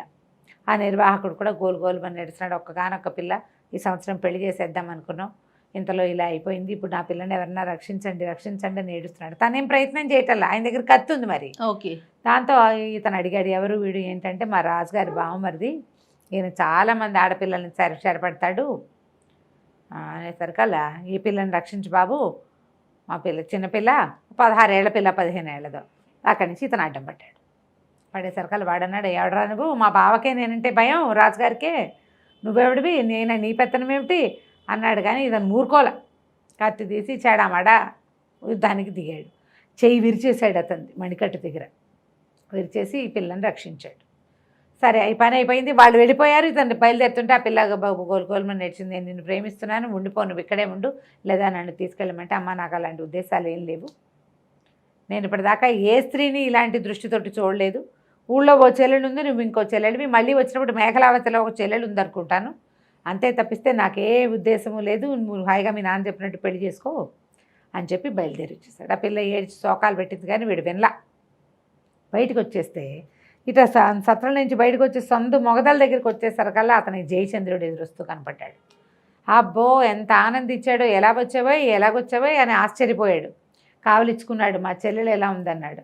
మీ చెల్లెలు ఏడ్చిందనే వచ్చాను రా బాబు, మీ నాన్నగారు, మా నాన్నకి ఎంత దుఃఖలాగా ఉన్నాడు, ఆయన నువ్వు వెళ్ళిపోయావు, మీ చెల్లెలు కూడా లేచకపోతుంది అని చెప్తున్నాడు అందరికీను, మరి నువ్వు రాకపోయేసరికల్లా మీ చెల్లెలు చాలా భయపడి ఏడుస్తోంది, రాజుగారి సంరక్షణలో తను బాగానే ఉంది, నువ్వు ఏ దారి పట్టి ఉంటావో నాకు తెలుసు కదా, రాశాడు సింహగిరికి వెళ్ళబోతున్నాను అని, అది ఎంత దూరాన్ని ఉంది ఏమిటి నాకు తెలుసు, కాబట్టి నీ వెనకాలే నేను కూడా బయలుదేరి. తను 2 రోజులు ఉన్నాడు ఇక్కడ. అదే ఆ ప్రయాణం అతనికి కలిసి వచ్చింది జయచంద్రుడికి. ఆఖండ ఆగమేఘాల మీద వచ్చేసాను, ఎక్కడో చోట కనపడతామనుకుంటున్నాను. మేకలావతిలోకి రాగానే ఆ చెరువు దగ్గరే కనుక్కున్నాడు, మేకలా నది దగ్గరే కనుక్కున్నాడు అతను, ఎవరైనా రాజపురుషుడు వచ్చాడా ఏమిటి అని. అక్కడి నుంచి ఇద్దరు ఒకళ్ళనొకళ్ళు కావలించుకొని చాలా సంతోషించారు.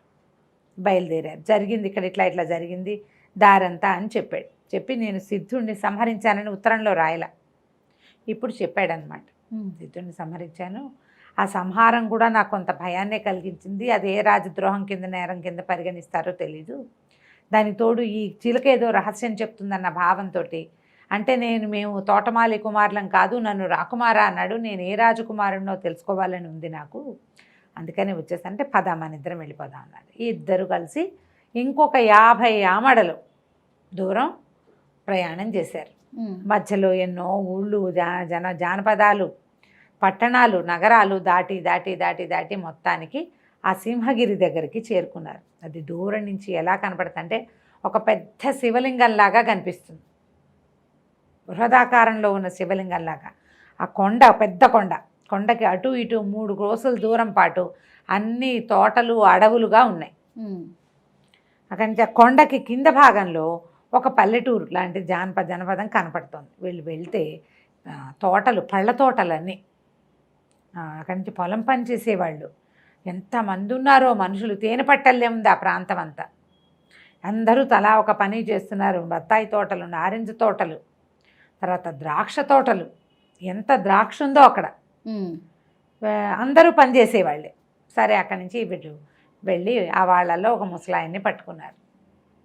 ఎవరు ఏమిటి అని కనుక్కున్నారు. ఎక్కడి నుంచి వస్తున్నారే బాబు, మీరు కొత్త దాపర వాళ్ళే ఉన్నారు, ఇక్కడికి రాకూడదు, సింహకేతువు కనుక చూశాడంటే విరుచుకు తినేస్తాడు అంటే వాడెవడు ఏమిటి అంటే వాడొక రాక్షసుడు, బకాసురుడి వంశంలో వాడు, చివరివాడు. వాడికి ఎవ్వరూ లేరు. వాడికి విచిత్ర వస్తువు ఇది ఇష్టం, సంచయం ఇష్టం. ఎక్కడెక్కడైనా కొత్త కొత్తవి విచిత్రమైనవి వింతవి కొనుక్కొస్తాడు, పట్టుకొస్తాడు, ఎత్తుకొచ్చేస్తాడు కూడా. రోజు ఓసారి కొండ దిగి వస్తాడు. ఈ తోటలు దొడ్లు అన్నీ వాడివే. మమ్మల్ని అందరినీ పని చేయడానికి ఇక్కడికి తీసుకొచ్చాడు. పనే చేస్తాం. ఎప్పుడైనా బుద్ధి పడితే మనుషుని విరుచుకు తింటాడు. మామూలుగా పెద్దగా మనుషుల్ని తిండు. ఈ పళ్ళన్నీ వాడికే, ఈ ద్రాక్ష అంతా వాడ తాగడానికే సారాయి. ద్రాక్షరసం చేసుకుంటాడు, చేయిస్తాడు. అవన్నీ చేయడానికి మనుషుల్ని ఎన్ని చోట్ల నుంచో తెచ్చాడు. అక్కడి నుంచి విచిత్రమైన నగరం ఒకటి నిర్మించుకున్నాడు సింహగిరి కొండ మీద. దాంట్లో పనిచేయడానికి శిల్పుల్ని వాళ్ళని ఎక్కడెక్కడి నుంచో పట్టుకొచ్చాడు, వడ్రంగుల్ని. మేమంతా చచ్చినట్టు ప్రాణాలు అరచేతిలో పెట్టుకుని బతుకుతాం, ఇక్కడ పనిచేస్తాం. రాక్షసుడు తినగా మిగిలిందే మాకు తిండి, వాడు తాగ్గా మిగిలినవే మాకు తాగుడు. పని చేయవలసిందే. మా ఊళ్ళల్లో నుంచే బలశాలందరినీ పట్టుకెళ్ళి అక్కడ పని చేయించుకుంటాడు. అందరినీ అదుపులో పెడతాడు. వాళ్ళకి బాగా తిండి తిప్పలు ఇస్తాడు. దాంతో వాళ్ళే రాజాధిరాజులు అనుకుని మమ్మల్ని మనుషులుగా కూడా పరిగణించరు అనేసరికి మేము వాడిని చూడాలనుకుంటున్నామన్నారు. ఆయన వాళ్ళు ఆశ్చర్యపోయారు. వద్దు వద్దు, అసలు చంపేస్తాడు, కొత్త వాళ్ళని రానివ్వడు, వాడే సెలెక్ట్ చేసి తెచ్చుకుంటాడు. పైగా వాడికి తన వంశంలో ఆఖరి వాడిని అయిపోతున్నానన్న భావన. అందుకని ఇటీవల కాలంలో గొప్ప పని చేశాడు. 4 ఏళ్ల క్రితం కాశ్మీర్ రాజకన్యకని తీసుకొచ్చాడు పెళ్లి చేసుకుని సంతానాన్ని పొందటానికి. ఆ పిల్లేమో ఒప్పుకోదు. దాంతో 4 ఏళ్ల నుంచి ఆ అమ్మాయిని ఒప్పించడం కోసం ఆలోచిస్తున్నాడు. అనగానే వీళ్ళిద్దరూ ఆలోచించేసుకున్నారు. ఓ పని చేయొచ్చని మేము మనస్తత్వ శాస్త్రజ్ఞులం అని చెప్పారు. ఇప్పుడు నీకు ఇంకోళ్ళకే మనసు లేదనుకో, మీ ఇద్దరికి భావాలు కలుపుతాం మేము. ఇలాంటివి చెప్పారు. చెప్పేసరికి వాళ్ళు అన్నారు, నువ్వు అసలు సింహగిరిలోకి తను రానివ్వడు మిమ్మల్ని అని వీళ్ళని గట్టిగా చెప్పినా వినలేదు. సరే మా దారి మేము చూసుకుంటాం. ఆ సింహగిరి ఏమిటి, అది ఎట్లా నున్నగా అద్దంలా ఉంటాయి గోడలు. ఆ కొండ ఎక్కలేరు ఎవరు. దానికి ఒకే ఒక్క మార్గం ఉంది, మెట్ల మార్గం. ఆ మెట్ల మార్గానికి అతను కట్టుకున్నవి ఆ మెట్లు. దానికి అద్దంలా చేయించాడు. బల్లి కూడా ఆ కొండ మీదకి పాకలేదు. అంత అద్దం వల్లే ఉంటుంది. ఎవడైనా దాని మీదకి ఎక్కబోయినా తెలిసిపోతుంది వాళ్ళకి. ఆ మెట్ల మార్గానికి ఎంత కాపలా ఉందో. దానికి ఒక గుహా మార్గం లాగా ఉంటుంది. దాంట్లో అతను ఒప్పుకున్న వాళ్ళే వెళ్ళాలి కానీ కొత్త వాళ్ళు వెళ్ళడానికి వీల్లేదు. లోపలన్నీ విచిత్రమైన వస్తువులు ఉంటాయి అనేసరికి సరే రేపు ఉదయం ప్రయత్నం చేస్తాం, వాడిని ఒప్పించే లోపలికి వెళ్ళి ఎందుకు చూద్దామనుకున్నారు. అసలు విషయం తెలిసింది కదా, ఇతను కాశ్మీర్ రాజకన్యకని తెచ్చుకున్నాడు. అక్కడి నుంచి ఈ ముసలి తాతని మమ్మల్ని మీ ఇంట్లో ఉంచుకో, ఈ ఒక్క రాత్రి మాకు ఆతిథ్యం ఇవ్వు, చాలా దూరం నుంచి ప్రయాణం చేసి వస్తాం అంటే భయపడ్డాడు. కానీ ముసలాయన్ని ఒప్పించారు. ₹1 బిళ్ళిచ్చి, బంగారం కాణం ఇచ్చి, నాన్న వాళ్ళ దగ్గర కాయిన్స్ తెచ్చుకున్నారుగా. అక్కడి నుంచి ఆ లోపల ఊళ్ళోకి వెళ్తే ఆ ముసలావిడ ఒప్పుకోలే. బాబోయ్ వీళ్ళని ఉంచుకున్నామని తెలిస్తే మన్నే చంపేస్తాడయ్యా, ఆశపడద్దని గట్టిగా అన్నది. కానీ సరే మెల్లిగా ఈ కుర్రాళ్ళు వీళ్ళ రాజపురుషుల్లాగా కనపడుతున్న వీళ్ళ సౌందర్యము, ఇద్దరు అందమైన వాళ్ళు, కుర్రాళ్ళు, చిన్నతనం బాగా. సరే ఏదో ఆ ముచ్చటకి అట్ట పెట్టుకున్నారు. మా ఇంట్లో ఉన్నామని మాత్రం చెప్పొద్దన్నారు. చెప్పొద్దని చక్కగా రాత్రి తినబెట్టారు, భోజనం, పడుకున్నారు. తెల్లవారు లేచి స్నానం పానం చేసుకున్నాక చేరుకో గుర్రమో తమ గుర్రాలని నడిపించుకుంటూ వెళ్ళి ఏ కొండ మెట్ల మార్గం దగ్గర అయితే వెళ్ళొచ్చని వీళ్ళు చెప్పారో ఈ తోటలు దొడ్లు అన్నీ దాటుకుని అక్కడికి వెళ్ళారు. వెళ్ళేసరికి అక్కడ పెద్ద ఇంత బాణ పట్టుండి పెద్ద వికృతాకారం ఉన్న ఒక కాపలదారుడు ఉన్నాడు. వాడు అక్కడ అధ్యక్షుడు. వాడి దగ్గర ఒక 12 మంది సైనికులు ఉన్నారు. ఎవర్రా మీరు పొండి పొండి అన్నాడు. కాదు మేము సింహకేతువుని చూడడానికి వచ్చాం, మేము మనస్తత్వ శాస్త్రజ్ఞులు అంటే అలాంటిది ఒకటి ఉందా అన్నాడు. ఉంది అలాంటిది, మీరు రాజుగారు అంటే సింహకేతువు ఒక రాజకన్యకని తెచ్చాడని ఆమె అతనితో వివాహానికి ఒప్పుకోవట్లేదని తెలిసే వచ్చాం. ఆ అమ్మాయికి ఇతని మీద మనసు వచ్చేలాగా చేస్తాం మేము, అలా చేయగలరా అన్నాడు. చేయగలమన్నారు వీళ్ళు. చేయగలము, అదొక తత్వం అంటే వీళ్ళు ఏమన్నా నాకు కూడా రామ్మొలక్కాయ లాంటి పిల్ల మీద మనసు అయింది, అది ఒప్పుకోవట్లేదు, దాన్ని కుదురుస్తామంటే నీకేం బ్రహ్మాండంగా ఉన్నావు, నిన్నెందుకు ఒప్పుకోవద్దు, బ్రహ్మాండంగా ఒప్పిస్తాం, ముందు రాజుగారి పని చూడండి తర్వాత నీ పని చూస్తాం అనేసరికి వాడికి ఉత్సాహం వచ్చింది. ఉండండి మీరు ఇక్కడే ఉండండి, నేను పైకి వెళ్ళి చెప్పొస్తానండి. మెల్లిగా వాడి బాణబజ్జ మోసుకుంటూ మెట్లన్నీ ఎక్కి పైకి వెళ్ళాడు. వెళ్ళాక కిందకు వచ్చాడు. మళ్ళీ సరే రమ్మన్నారు, చూస్తామన్నారు. చూస్తామంటే ఇక ఎన్ని మెట్లో అవి మెట్టు మెట్టు మెట్టు ఎక్కి ఎక్కి చచ్చి దుంప దిగిపోయింది వీళ్ళకి. అంత పెద్ద కొండ, ఆ కొండకి మెట్లు ఎక్కాలంటే ఎన్ని మెట్లు ఎక్కాలి, ఇలా మలుపులు ఈజీగా టకటకాల ఎక్కెళ్ళిపోవటం కాదు, పైది కిందకి ఏం కనపడదు, మలుపు తిరిగితే కానీ తర్వాత మెట్లు కనపడదు. అట్లా ప్లాన్డ్గా చేయించాడు, శత్రువులు చొరబడ్డానికి వీలు లేకుండా, తనని సంహరించడానికి ఎవ్వరూ రావడానికి వీలు లేకుండా.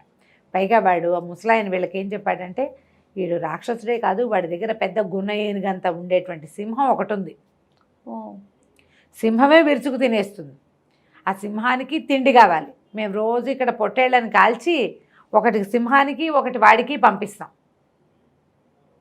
దున్నపోతని కాలిస్తే ఇద్దరికీ సరిపోతుంది. అమ్మో, అంత వాళ్ళు మరి అక్కడి పీపాల కొద్దీ ద్రాక్ష సారాయి చేస్తాం, ఆ సారాయి అంతా వాడే తాగుతాడు, కొండకి దిగ ఎక్కడికో వెళ్ళేస్తాడు, అన్నీ తిరిగి ఏమైనా విచిత్రమైన వస్తువులు దొరికితే తెచ్చుకుంటాడు, మధ్యాహ్నం భోజనం చేస్తాడు, కాస్త నిద్ర చేస్తాడు, సాయంకాలానికి సాయంత్రం లేచి కొండ దిగి వ్యాఖ్యాళ్ళకి వస్తాడు, నచ్చిన పళ్ళు తెంపుకుని తింటాడు, ఏదైనా ఆకలి సరదా వేస్తే ఒక మనిషి ఎవరైనా నచ్చితే రుచిగా ఉన్నారని అనిపిస్తే విరుచుకుని తింటాడు కూడా అప్పుడప్పుడు. ఇది వాడి తాలూకు దినచర్య. అలాంటి వాడు తనని సంహరించడానికి ఎవరైనా వస్తారేమోనన్న అనుమానం ఉంటుంది వాడికి. ఈ ప్రతి మలుపులోనూ ఒక్కొక్క వజ్రం లాంటిది పెట్టున్నారు, ఓ చోట నీలంది, ఓ చోట ఎర్రది, ఓ చోట ఆకుపచ్చవి, అట్లా ఉన్నాయి కార్నర్స్లో. వాట్లలోంచి వచ్చే వెలుగే ఈ మెట్ల మీదకి వెలుగట. అలాంటివి విచిత్రమైనవి కాంతులు వెదజల్లే రత్నాలు కూడా ఎక్కడెక్కడి నుంచో సంగ్రహించుకుని తీసుకొచ్చాడు. సరే చచ్చి జడి ఈ మెట్లన్నీ ఎక్కి కొండెక్కారు. పైకి వెళ్ళేసరికల్లా ఇక ఎన్ని రకాల వస్తువులు ఉన్నాయంటే పైన ఎంత బాగుందోట.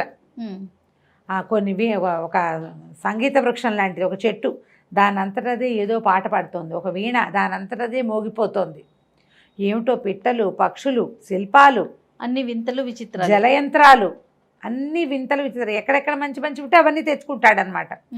ఎంత బాగుందో అవన్నీ చూసి అట్లా అట్లా అట్లా అట్లా అవన్నీ చూసి అవన్నీ దాటుకుంటూ సభాభవనం దగ్గరికి వెళ్ళేసరికల్లా పెద్ద అరుపు వినపడింది.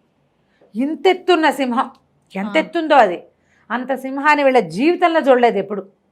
అది కాస్త పెద్దగా బొబ్బరించి దూకపోతే ఆ పక్కన నిలబడిన ఒక మహాపురుషుడు ఒక అతను దాన్ని వద్దు ఆగు ఆగు అని ఆపాడు. ఆ సింహాన్ని ఆపిన వాడు వీళ్ళు ఎట్లా ఊహించారు రాక్షసుడు అంటే, మిడిగుడ్లు, బాణబొజ్జ, భీకరాకారము, జుట్టు వేళ్లాడిపోతూ అలా ఎలాగో ఊహించారు. కానీ వీడు అక్కడ అట్లా లేడు, వీళ్ళ మీద ఇంకో 2 అడుగులు అడుగున్నర ఎత్తున్నాడు, దానికి తగినంత లావున్నాడు, చక్కగా ఆభరణాలు, వీళ్ళు పుర్రెలు కపాలాలు వేసుకుంటున్నాడేమోనని భావించారు. పుర్రెలు లేవు, కపాలాలు లేవు, రత్నహారాలు ధరించున్నాడు. వాడు చూస్తే రాక్షసుడిలాగా లక్షణాలు లేవు అసలు, ఎవరో గంభీరంగా ఉన్నాడు, పెద్ద పెద్ద కళ్ళు, వాటి కళ్ళల్లో ఎర్రజీరలు ఉన్నాయి తప్ప మిడిగుడ్లు, వీళ్ళు కూరలు, కపాలమాలలు ఏమీ లేవు. పక్కపక్క నవ్వాడు వీళ్ళని చూసి. ఎవర్రా మీరు అన్నాడు. వాయిస్ మాత్రం మంచి ఇదిగా ఉంది. ఆ సింహం ఎట్లా బొబ్బరిచిందో ఈయన గొంతు కూడా అలాగే ఉరుములాగా ఉంది. ఎవరైనా సరికల్లా మేము మనస్తత్వ శాస్త్రజ్ఞులం అనేసరికల్లా ఎలా చేస్తారు, మీరు చూస్తే రాజకుమారులల్లే ఉన్నారు, రాజకుమారులల్లే ఉన్నారు, అందంగా ఉన్నారు, యువకులు, వయస్సు తక్కువ వాళ్ళుగా కనిపిస్తున్నారు, మీకు మనస్తత్వాలు శాస్త్రాలు ఎలా తెలుసు, ఏం చేస్తారు మీరు అన్నాడు. ఏదైనా చేస్తాం, కాశ్మీర్ రాజకుమార్తెకి నీ మీద మనసు వచ్చేలాగా చేస్తాం అంటే అప్పుడు చెప్పాడనమాట. 4 ఏళ్ల క్రితం తీసుకొచ్చాను, 4 సంవత్సరాల నుంచి బతిమలాడుతూనే ఉన్నా, చచ్చిపోతానని బెదిరించి నా దగ్గర ఉంటుంది కానీ నన్ను వివాహం ఆడనివ్వలేదు. ఓహో, పెళ్ళి కూడా లేదు? పెళ్ళి లేదు, తీసుకొచ్చాడు, పెళ్లి చేసుకుందాం అనుకుంటే ఆవిడ ఒప్పుకోవాలి, చచ్చిపోతానంటోది. నేను దానికి సరిపోంటా, నేను రాక్షసుండి అంటుంది, నా అందం దానికి చాలలేదు, సరే దాన్ని సరి చేస్తారా మీరు అన్నాడు. సరి చేస్తామన్నారు. కాశ్మీర్ రాజకుమార్తెను ప్రవేశపెట్టండి అన్నారు. దేవదత్తుడు జయచంద్రుడు ఇద్దరు సింహగిరి కోటకి వెళ్ళిపోయారు పైకి. ఏం చెప్పారంటే ఆడవాళ్ళ మనసు మార్చే మంత్రవేత్రం, స్త్రీ మనసు తెలుసుకోగలం, స్త్రీ వశీకరణ విద్యొచ్చు మాకు, ఇలా చెప్పి పైకి వెళ్ళారు. అక్కడ సింహకేతు వీళ్ళు రాక్షసుడు అంటే వీళ్ళు పెద్దగా ఊహించుకున్నారు. అలా ఏం లేదు, వాడు కొంచెం భారీ కాయుడు, పెద్ద పెద్ద ఎర్రజీరలు ఉన్న కళ్ళు, ఓ పెద్ద సింహం వాడి దగ్గర, మంచి వజ్రాల హారాలు, కొంచెం బాగా కడియాలు గిడియాలు వేసుకుని గ్రాండ్గా ఉన్నాడు. మీరేనా అన్నాడు. మేమే స్త్రీ వశీకరణ అంటే మిమ్మల్ని చూస్తే ఏదో రాజకుమారులలో ఉన్నారు, వ్యాహ్యాలకు వచ్చినట్టు వచ్చారన్నాడు. కాదు మేము చేస్తాము అంటే ఎలా చేస్తామంటే అమ్మాయి నువ్వు నచ్చలేదని చెప్తే బాగుండలేదు అంటుంది. ఆ బాగుండని వాడే నాకు నచ్చాడని అనిపిస్తాం మేమంటారు వీళ్ళు. ఓహో అనేసరికల్లా సింహకేతు అన్నాడు, నేను 4 సంవత్సరాల క్రితమే నేను కాశ్మీర రాజకన్యకని వాళ్ళకి తెచ్చుకున్నాను. అమ్మాయి చాలా అందగత్తే, కానీ నువ్వు రాక్షసుడివి, నేను నిన్ను పెళ్లి చేసుకోను అంటోంది. 4 ఏళ్ల నుంచి చూస్తున్నా, దగ్గరకు వస్తే చచ్చిపోతానని బెదిరిస్తోంది. వివాహం చేసుకోవాలి, మా రాక్షస జాతి నాతోటే అంతరించిపోతుందని బెంగగా ఉంది. సరే మీరు అమ్మాయిని చూద్దురుగాని అన్నాడు. ఆ మందిరం అంతా ఎన్నెన్ని విచిత్రమైన వస్తువులు ఉన్నాయో, దానంతటా అది పాడే వాయించే వీణ, పాడే చెట్లు, సెలయేర్లు, ఎన్ని రకాలో, అసలు అంత గ్రాండ్గా ఉందన్నమాట. చిత్రలేఖను పిలిపించండి అన్నారు. చిత్రలేఖను పిలిపించమంటే అమ్మాయి వచ్చేసరికల్లా ఒక నిండుగా పూసిన పున్నాగ చెట్టల్లే ఉంది అమ్మాయి. ఎంత అందంగా ఉందో. ఈ రాజకుమారుడు దేవదత్తుడు ఆ అమ్మాయి ఒకళ్ళనొకళ్ళు చూసుకుంటూ, అప్పటిదాకా దేవదత్తుడికి అమ్మాయిలు వెంటపడ్డము అలాంటి లక్షణం లేదు. జయచంద్రుడు చెప్తాడు, ఆ అమ్మాయి కేసు నీకేసి చూస్తుంది, ఈ అమ్మాయి నీకేసి చూస్తుంది అంటే ఇతనికి నచ్చేది కాదు. కానీ ఈ పిల్లని చూడగానే ఆ అమ్మాయి ప్రేమలో పడిపోయాడు అతను. వాళ్ళిద్దరు ఒకళ్ళనొకళ్ళు చూసుకుంటూ నుంచున్నారు. ఎంత బాగున్నాడో వీడు మన్మధుడేమో అని అనిపిస్తోంది. ఈ మన్మధుడు చూసుకునే దర్పణమేమో ఈ అమ్మాయి అంత మొహం చెక్కిళ్ళు మెరిసిపోతున్నాయి అనుకుంటున్నాడు అబ్బాయి. ఇద్దరు ఒకళ్ళ ప్రేమలో ఒకళ్ళు మునిగిపోయారు. మొహాలు చూసుకుంటారు. జయచంద్రుడి కేసు చూడలేదు అమ్మాయి, ఈ దేవదత్తుడి కేసే చూస్తుంది. ఇంతలో ఆ సింహకేతు పెద్దగా గర్జించాడు. ఏంటి ఆ తన్మయత్వం, ఇద్దరు ఒకళ్ళకేసి ఒకళ్ళు చూసుకుంటున్నారు అనేసరికల్లా మొహాలు పక్కకు పెట్టుకున్నారు. ఒక్క నిమిషం అయిన తర్వాత ఈ దేవదత్తుడు అన్నాడు, నేను ఈ అమ్మాయిని ప్రేమిస్తున్నాను అని ప్రకటించాడు.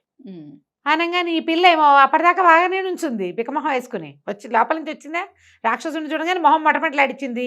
వీళ్ళెవరో కొత్త వాళ్ళని అనుమానంగా పెట్టింది మొహం. ఆ తర్వాత ఇతను చూడగానే ప్రేమగా చూడడం మొదలుపెట్టింది. ఇప్పుడు అవును నేను కూడా ఈయన ప్రేమిస్తాను, పెళ్ళింటి చేసుకుంటూ ఈయనే చేసుకుంటానని అంత పెద్ద గట్టిగా చెప్పేసరికి జయచంద్రుడు నిర్ఘాతపోయాడు.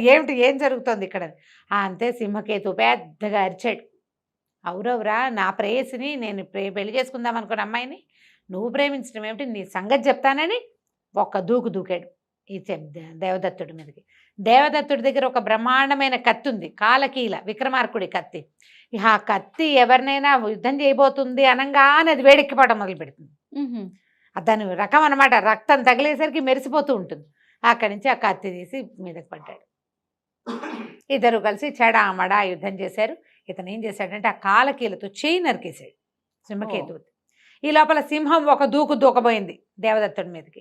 జయచంద్రుడు సింహాన్ని అడ్డుకున్నాడు. ఇద్దరున్నారు కదా, అక్కడి నుంచి ఇద్దరు ఫైటింగ్ బాహుబాహవి. అతను సింహంతో ఇతను రాక్షసుడితోటి యుద్ధం చేయటం మొదలుపెట్టారు.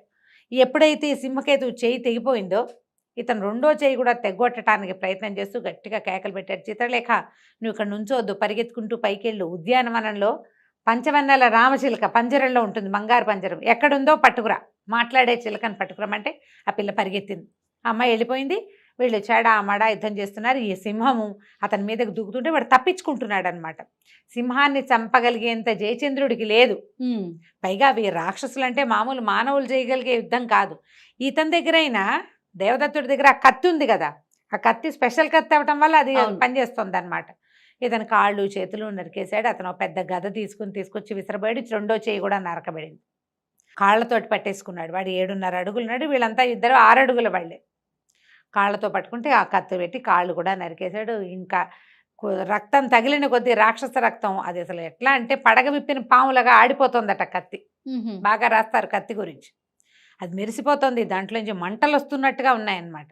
సరే ఇది 4 కాళ్ళు చేతులు నరికేసి పడిపోగానే ఇతను వెళ్ళి ఆ సింహాన్ని ఎదుర్కొంటున్న జయచంద్రుడి పక్కన నిలబడ్డాడు. ఆల్రెడీ కాళ్ళు చేతులు నరకడం వచ్చేసింది, ప్రాక్టీస్ అయిందిగా. సింహం కాళ్ళు కూడా నరికేశాడు. చివరికి సింహాన్ని సంహరించాడు. పెద్ద మోత. ఎప్పుడైతే ఈ రాక్షసులు పడిపోతున్నాడో ఈ దాసదాసి జనం ఎంతమందో ఉన్నారు కదా దగ్గర, అందరూ పరిగెత్తారు.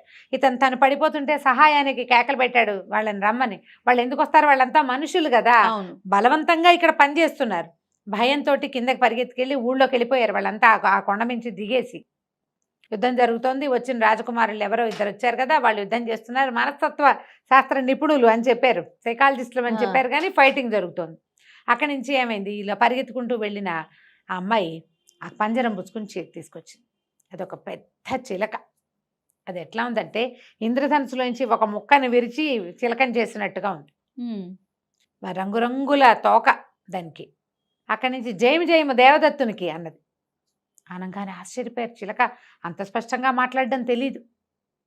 అయితే ఎప్పుడైతే వీడు పడిపోయాడో, పడిపోగానే రాక్షస జాతి అంతరించింది చిత్రలేఖ అని అరిచాడు. కాదు, అంతరించలేదని చెప్పింది చిలక. ఇతను చిత్రలేఖకి చెప్తున్నాడు అయిపోయింది వీడితో ఆఖరి రాక్షసుడు. వీడేమిటి చిత్రలేఖను ఎందుకు తెచ్చుకున్నాడు? పెళ్లి చేసుకుని ఇంకో పిల్లాడి కంటే రాక్షస జాతి ముందుకెళ్తుందని. ఇక సంతానం లేదు, చచ్చిపోయాడు కదా. కేకలు పెట్టేసరికల్లా కాదు, మానవులలో అంతర్భాగంగా ఉంటారు రాక్షసులు. ఇప్పటిదాకా రాక్షసులు వేరు మనుషులు వేరు అనుంది. వీడు పోయాడు, వీడి గుణాలు ఆల్రెడీ మనుషుల్లోకి ఎక్కిపోయినాయి. ఓహో, మానవుల్లో దానవ గుణాలు ఉండవు, ఉంటాయి రాక్షస గుణాలు. అలా కలిసిపోయి ఎవడు మనిషో ఎవడు రాక్షసుడో తెలుసుకోలేకుండా అయిపోతుంది అన్నది. అనగానే తన చిలక దగ్గర పరిగెత్తుకొచ్చాడు. ఆ పంజరంలో ఉన్న చిలకకి నమస్కారం చేశాడు. నువ్వేనా సిద్ధుడు చెప్పిన చిలక అన్నాడు. నేనేనంటే నా జన్మరహస్యం నీకు తెలుసా అని అడిగాడు. తెలుసు కానీ ఇప్పుడు చెప్పను, దానికి సమయం సందర్భం కావాలి, వెళ్ళిపోదాం పద. ఇంతలో ఏమైంది, కింద నుంచి ప్రజలంతా కేకలు పెట్టుకుంటూ కొండ దగ్గరకు వచ్చారు. వీళ్ళేమో ఆ చిలకని చేత్తో పుచ్చుకొని ఆ చిత్రలేఖని వెంబడి పెట్టుకుని దిగేశారు. పైన రాక్షసుడు మరణించాడు, సింహం మరణించింది. సైనికులంతా పారిపోయారు. ఆ చిత్ర విచిత్ర వస్తువులన్నీ అక్కడే ఉండిపోయింది. కిందకి దిగిరాగానే దేవదత్తుడు ప్రకటన చేశాడు, రాక్షసుడిని సంహరించాం. పైనున్న సంపద అంతా, ఆ కొండ మీద ఉన్న సంపద అంతా మీ ఊరు వాళ్ళదే. మీరే కష్టపడి ఇక్కడ వ్యవసాయం చేసి పళ్ళ తోటలు పెంచి భూమిని తవ్వి ఎన్నో రకాల పనులు చేసి సంపద అంతా సృష్టించారు. ఆ సంపద అంతా మీదే. ఏ ఏ దేశాల నుంచి మిమ్మల్ని ఇక్కడికి తీసుకొచ్చాడో మీ దేశాలకు వెళ్ళిపోండి. ఈ రాత్రి ఉత్సవం చేసుకుందాం ఇతన్ని సంహరించిన సందర్భంగా. రేపొద్దున మాకు 4 గుర్రాలు పుంజు ఒక రథాన్ని సిద్ధం చేయండి, మా దారిని మేము వెళ్ళిపోతాం. ఈ ప్రాంతము, ఈ కొండ, అందులో ఉన్న సంపద పూర్తిగా మీదే, మాకేమీ అక్కర్లేదు. చిత్రలేఖను రక్షించాను, వాళ్ళ అమ్మ వాళ్ళ ఇంటికి పంపించేస్తా. నేను ఒక చిలకని మాత్రం తీసుకెళ్తున్నాను, నేను ఈ చిలక కోసమే ఇంత దూరం వచ్చానని చెప్పాడు.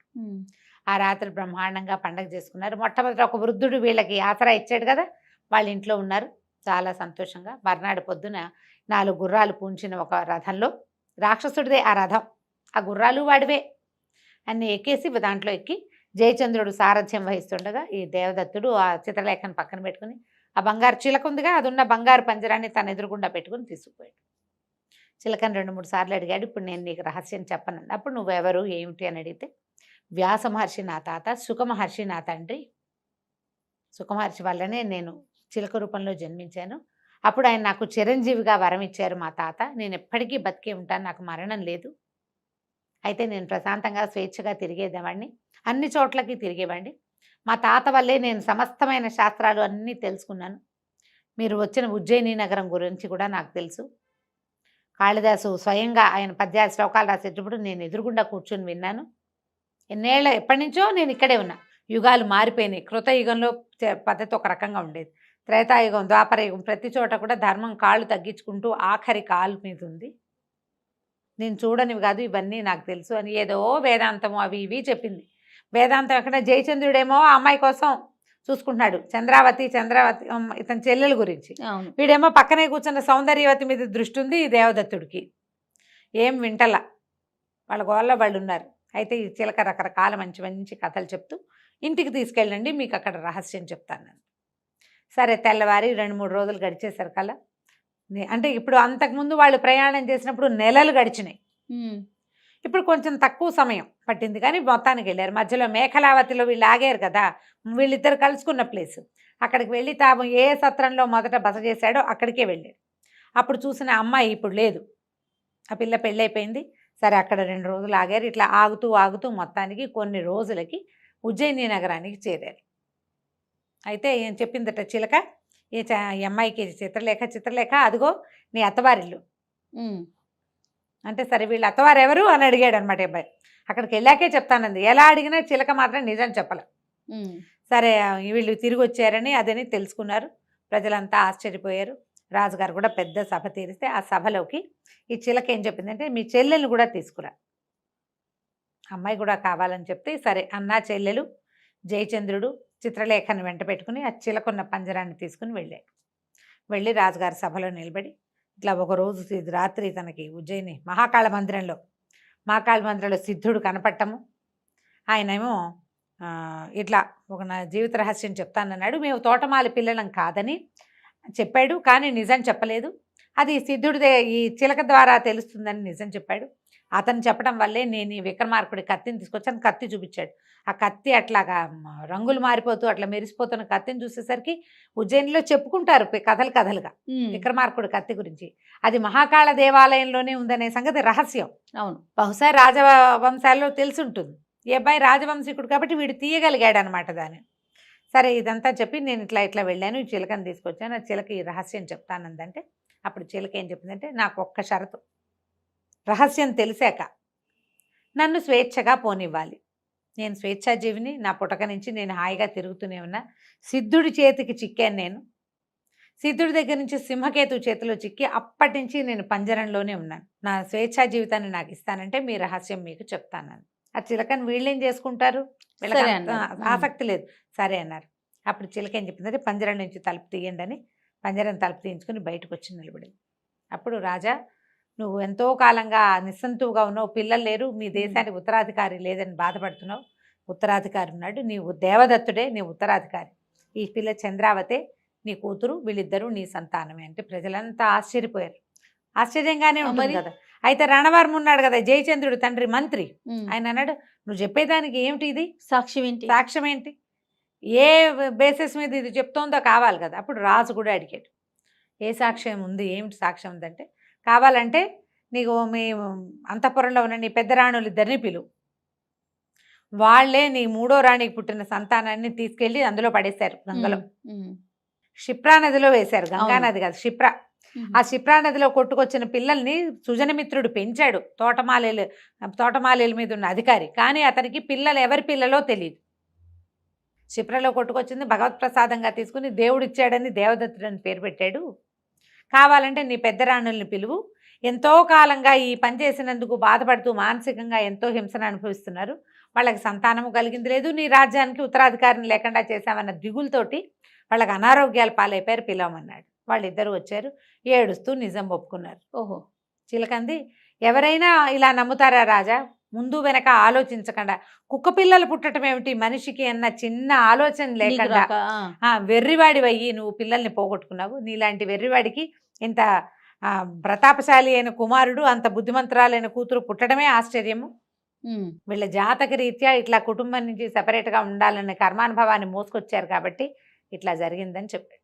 అక్కడి నుంచి వాళ్ళిద్దరు పెదరాణులు ఇద్దరు ఏడుస్తున్నారు. వాళ్ళిద్దరికేమో దేశ బహిష్కారం విధించారు. 18 ఏళ్ల నుంచి జైల్లో మగ్గుతోంది ఆవిడ, పాతాళ గృహంలో బంధించేశారు. ఒక పిల్లలు పుట్టారని ఆవిడని పైకి తీసుకొచ్చారు. ఆవిడ ఇద్దరు పిల్లల్ని చూసి మొత్తాన్ని స్వస్థత పొందింది. ఈ రణవర్మ గారు ఎక్కడో పుట్టిన వాళ్ళు వీళ్ళు అని వీళ్ళని చాలా అవమానం చేశాడు. కానీ ఇప్పుడు క్షమించండి ఒప్పుకొని వాళ్ళ అమ్మాయిని, రాజుగారి అమ్మాయిని మంత్రి గారి అబ్బాయికి ఇచ్చి పెళ్లి చేశారు. ఇతనేమో చిత్రలేఖకి ఏం చెప్పాడంటే నువ్వు పెళ్లి చేసుకుందాం, నాతో ఉండు, మనం ఇక్కడ సెటిల్ అయిపోయాక మీ ఊరు పంపిస్తాను, మీ అమ్మ నాన్న దగ్గరికి వెళ్దాం. వాళ్ళు కూడా పాపం దుఃఖంలో 4 ఏళ్ల నుంచి. అవును సరే ఇక్కడ ఉండగానే వాళ్ళకి కబురు చేసి మీ అమ్మాయి క్షేమంగా ఉంది, మా అబ్బాయి వెళ్ళి తీసుకొచ్చాడు, ఇక్కడికి రండి పెళ్లి చేద్దామని వీళ్ళే వాళ్ళకి ఉత్తరాలు రాసి కాశ్మీర దేశపు రాజుగారిని రాణిగారిని కూడా పిలిపించారు. 2 వివాహాలు ఏకకాలంలో చేశారు. ఒకేసారి పెళ్లి చేసుకుని ఇతను ఈ రాజ్యానికి, ఉజ్జయిని మహానగరానికి, కాశ్మీర రాజ్యానికి కూడా రాజు అయ్యాడు దేవదత్తుడు. జయచంద్రుడు మంత్రిగా 2 రాజ్యాల్లోనూ తన ప్రతిభ చూపిస్తూ ఎంతో కాలం ముందుకెళ్ళారు. కథ కంచికి మనం ఇంటికి. సూపర్. నమస్తే.